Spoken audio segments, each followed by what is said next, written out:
آزاد جموں کشمیر کا نیا وزیر اعظم کون ہوگا؟ مری میں نون لیگ کی اہم بیٹھک میں نام فائنل کر لیے گئے۔ حکومت سازی کے لیے حکمت عملی کو حتمی شکل بھی دے دی گئی۔ مخصوص اور اوورسیز نشستوں کے نام بھی فائنل۔ وزیر اعظم سمیت تمام ناموں کا اعلان نواز شریف کل خود کریں گے۔ اجلاس کے بعد سابق وزیر اعظم نواز شریف اور وزیر اعلیٰ پنجاب مریم نواز لاہور پہنچ گئے۔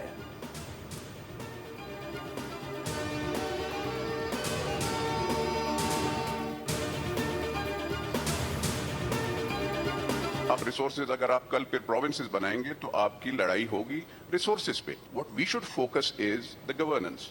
ہمیں اپنے گورننس کو ٹھیک کرنا چاہیے۔ آپ لوکل باڈیز کی بات کر رہے ہیں، میرے خیبر پختونخوا میں لوکل باڈیز کا الیکشن ہوا، آپ نے ان کو پاورز نہیں دیے۔ سم پاورز میں actually reach the local level, اور جب آپ ان کو لوکل لیول تک ایڈریس کریں تو وہی چیزیں نچلے لیول تک ٹرکل ڈاؤن ہوں گی۔ ملکی ترقی کے لیے اختیارات کی نچلی سطح تک تقسیم ناگزیر ہے۔ عوامی مسائل کے حل کے لیے مضبوط بلدیاتی نظام ہونا چاہیے۔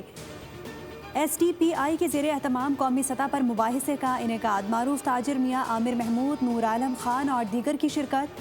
مقررین اور ماہرین نے کہا کہ گورننس کی بہتری کے لیے مزید انتظامی یونٹس بننے چاہیے۔ اختیارات کی تقسیم سے عوام کو حقوق ملیں گے۔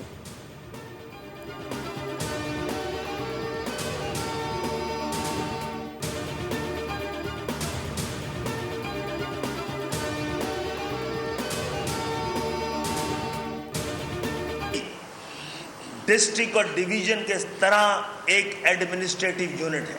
ہم کہہ رہے ہیں جہاں آبادی کے لحاظ سے پاکستان بھر میں صوبے بننے چاہیے، اور اس لحاظ سے سندھ کے اندر مزید صوبوں کا مقدمہ سب سے زیادہ مضبوط ہے۔ یہ ایڈمنسٹریٹو یونٹس بنیں گے تو سندھ کے ہاری کسانوں کو بھی آزادی ملے گی۔ پاکستان کے موجودہ صوبے لسانی بنیادوں پر بنائے گئے۔ ایم کیو ایم رہنماؤں کی پریس کانفرنس۔ خالد مقبول صدیقی نے کہا کہ ملک میں ڈویژن تو بنا دیے گئے لیکن صوبے نہیں بنائے گئے۔ ایم کیو ایم پاکستان کا جرم یہ ہے کہ اس نے نوجوانوں کو ایوانوں میں پہنچایا۔ مصطفیٰ کمال بولے سندھ میں نئے یونٹ بنیں گے تو کسانوں کو بھی آزادی ملے گی۔ کراچی کو بدترین شہروں کی فہرست میں لا کھڑا کیا۔ فاروق ستار نے سندھ کے اصل دشمن جاگیرداروں کو قرار دے دیا۔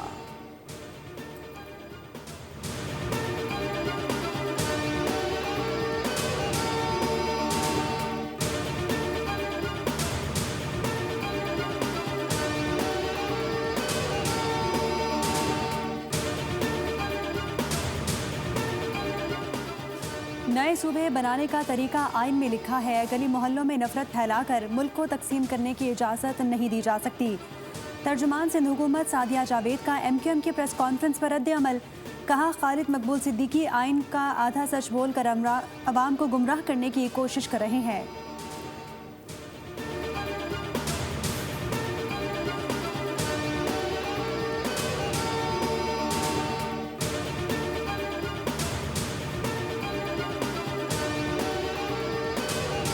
ان 40 سالہ اقتدار بنتا ہے آپ خاندان کا۔ پیپلز پارٹی کی بالکل میں مانتا ہوں میڈیا پالیسی آپ جیسی نہیں ہے۔ میں تسلیم کرتا ہوں یہ ہماری غلطی ہے۔ ہم جو لگاتے ہیں جو کرتے ہیں وہ بیچ نہیں سکتے۔ آپ جو لگاتے ہیں آپ ڈبل گنا بیچتے بھی ہیں۔ پاکستان میں پرائیویٹائزیشن ہوئی ہے۔ پیپلز پارٹی سے موازنہ کر لیں کہ کس نے ادارے زیادہ بیچے ہیں پاکستان کے، اور ایسے ایسے قیمتی ادارے بیچے ہیں۔ پیپلز پارٹی نے کتنے بیچے ہیں، نون لیگ نے کتنے بیچے ہیں۔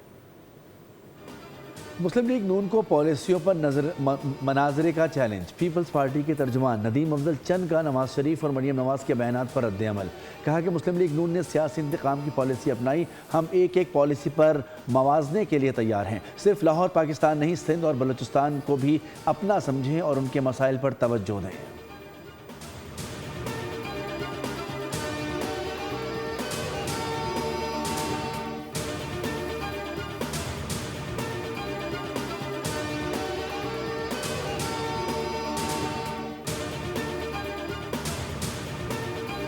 آزادی کا دن منانے کی بجائے احتجاج کر رہے ہیں۔ عجیب قسم کے لوگ ہیں۔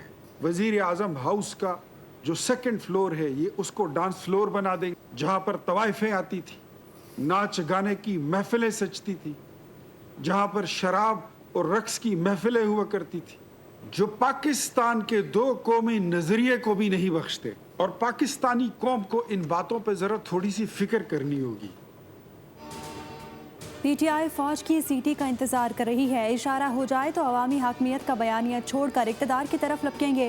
لیگی رہنما اختیار ولی کی پریس کانفرنس، تحریک انصاف کی حکومت پر شرمناک الزامات عائد کر دیے، کہا 14 اگست کو احتجاج کرنے والے ہم میں سے نہیں، یہ لوگ ملک کو تقسیم کرنے کی باتیں کر رہے ہیں۔ تحریک انصاف دو قومی نظریے کی اساس سے متصادم ہے، پی ٹی آئی اور پاکستان ایک ساتھ نہیں چل سکتے۔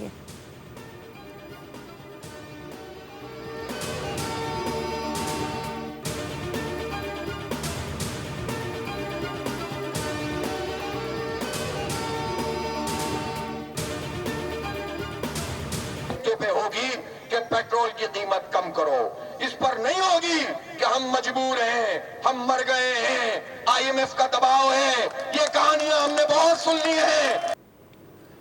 پیٹرولیم مصنوعات پر لیوی اور بھاری ٹیکسز کے خلاف جماعت اسلامی کے ملک بھر میں دھرنے، کراچی، لاہور سمیت دیگر شہروں میں احتجاج۔ لاہور میں دھرنے سے خطاب میں حافظ نعیم الرحمان بولے، حکمران مراد یافتہ طبقے کو چھوڑ کر غریب عوام کا خون نچوڑ رہے ہیں۔ پیٹرولیم لیوی ایک بھتہ ٹیکس ہے جسے آئی ایم ایف کے نام پر زبردستی وصول کیا جا رہا ہے۔ جاگیرداروں سے صرف 12 ارب اور غریبوں سے 700 ارب وصول کیے گئے۔ مطالبات کی منظوری تک دھرنے اور جدوجہد جاری رہے گی۔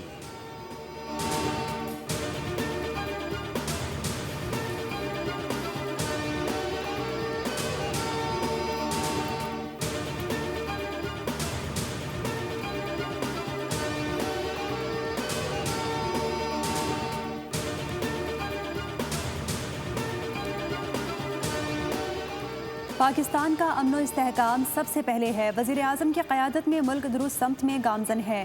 گورنر سندھ نہال ہاشمی کی گڈز ٹرانسپورٹ کے صدر ملک شہزاد عوان کے ہمراہ پریس کانفرنس، کہا ٹرانسپورٹرز کے ساتھ مثبت بات چیت ہوئی ہے، فریقین نے فراخ دلی سے ایک دوسرے کے نقطہ نظر کو سمجھا، دونوں فریق متفق ہیں کہ ہم قوم کی خاطر ہر قربانی کے لیے تیار ہیں۔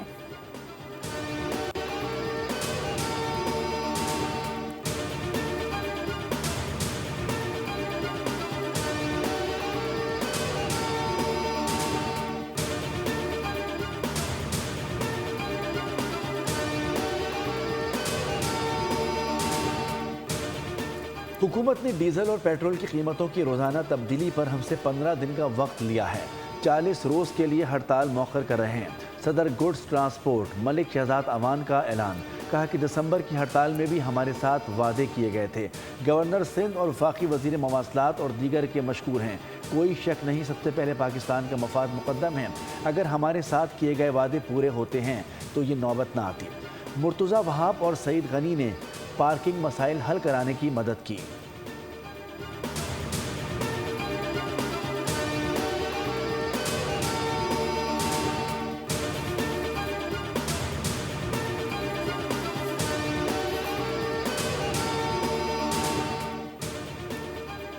بلوچستان کے عوام اور پولیس نے دہشت گردی کے خلاف بے شمار قربانیاں دی ہیں۔ وفاقی وزیر داخلہ محسن نقوی کا وزیر داخلہ بلوچستان ضیاء لانگو سے ٹیلی فونک رابطہ، قافلے پر حملے کی شدید مذمت اور خیریت دریافت کی۔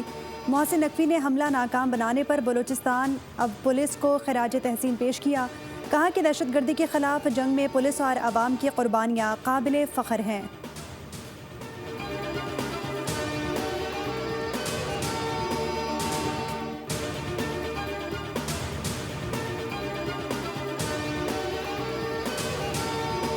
خواتین پارلیمنٹیرین دہشت گردوں کے خلاف جو دہشت گردی بلوچستان میں کر رہے ہیں، ہم اس کی مذمت کرتے ہیں۔ دہشت گردی کے خلاف بلوچستان کی سیاسی قیادت کا دو ٹوک موقف، صوبائی وزیر راحلہ حمید اور ڈپٹی اسپیکر غزالہ گولا اور مشیر مینا مجید بلوچ کی نیوز کانفرنس، کہا کہ غیور بلوچوں کا دہشت گردوں سے کوئی تعلق نہیں۔ فتنہ الہندوستان کے دہشت گرد خواتین، بچوں اور عام شہریوں کو نشانہ بنا کر چادر اور چار دیواری کی پامالی کر رہے ہیں۔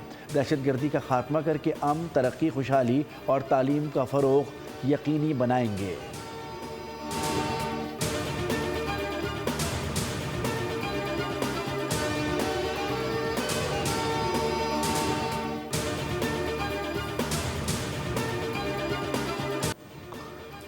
پاک سرزمین دشمنوں پر مزید تنگ، بلوچستان کے ضلع خاران میں سیکیورٹی فورسز کا بڑا بار، آپریشن رد الفتنہ 3 کے تحت خفیہ اطلاع پر کامیاب آپریشن، 7 دہشت گرد ہلاک، متعدد زخمی، دہشت گردوں کے ٹھکانے تباہ، بھاری مقدار میں اسلحہ اور گولہ بارود بھی برآمد۔ کامیاب کارروائی پر صدر آصف علی زرداری، وفاقی وزیر داخلہ محسن نقوی اور وزیر اعلیٰ پنجاب مریم نواز کا سیکیورٹی فورسز کو خراج تحسین. فورسز کی بہادری اور پیشہ ورانہ صلاحیتوں کو سراہا گیا.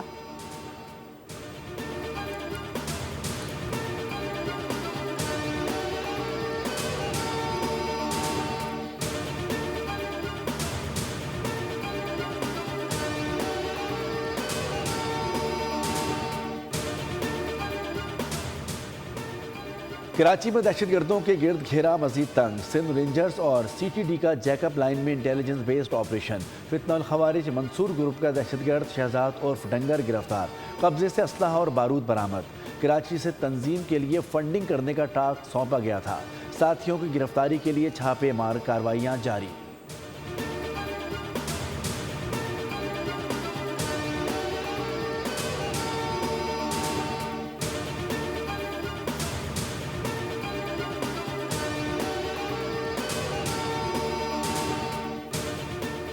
کراچی میں ڈاکو راج برقرار. منظور کالونی میں ڈکیتی کی واردات. سی سی ٹی وی فوٹیج سامنے آ گئی. صبح کے وقت موٹر سائیکل پر سوار ملزمان نے نوجوان کا تعاقب کیا.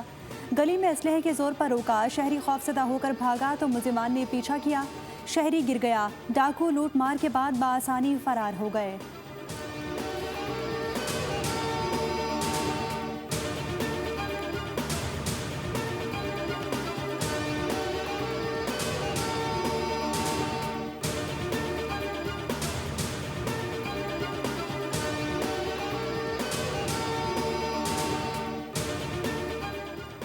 پاکستان مخالف دہشت گردی اور افغان طالبان کا گٹھ جوڑ بے نقاب. کنڑ میں بھارتی بلاگر کو طالبان کی خصوصی سرپرستی کے دوران T T P intelligence network کا رابطہ. طالبان نے ٹی ٹی پی کے رابطے کے بعد بھارتی یوٹیوبر کو فوری طور پر سرحدی علاقے سے نکال لیا. افغانستان میں طالبان کے زیر سایہ ٹی ٹی پی کی کھلی موجودگی، دہشت گردوں کی سرگرمیاں اور طالبان کی سہولت کاری کے تمام ثبوت منظر عام پر آ گئے ہیں.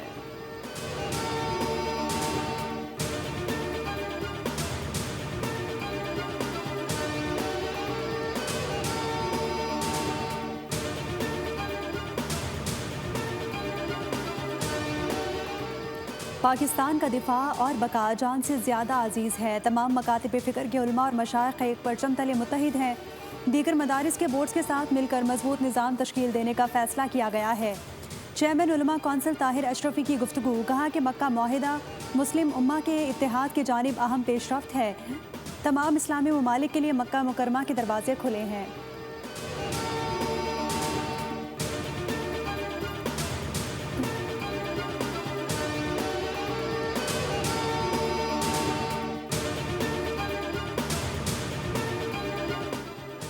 مصر کی بھی مکہ معاہدے میں شرکت ممکن ہے. معاہدے میں دیگر ممالک کی شمولیت کی گنجائش موجود ہے.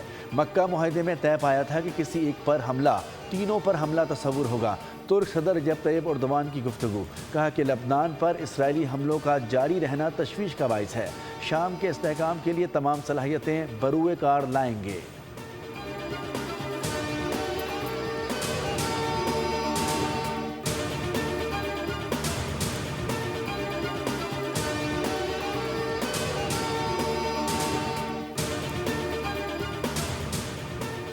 ایران کا قطر پر 3 پائلٹس کو حراست میں رکھنے کا الزام. قطر کی ایرانی پائلٹس کو حراست میں رکھنے کے الزام کی تردید. ایرانی وزارت خارجہ کے مطابق ایرانی پائلٹس نے رواں سال قطری فضائی حدود کی خلاف ورزی کی. امدادی ٹیموں نے ایک پائلٹ کی باقیات دریافت کی تھیں.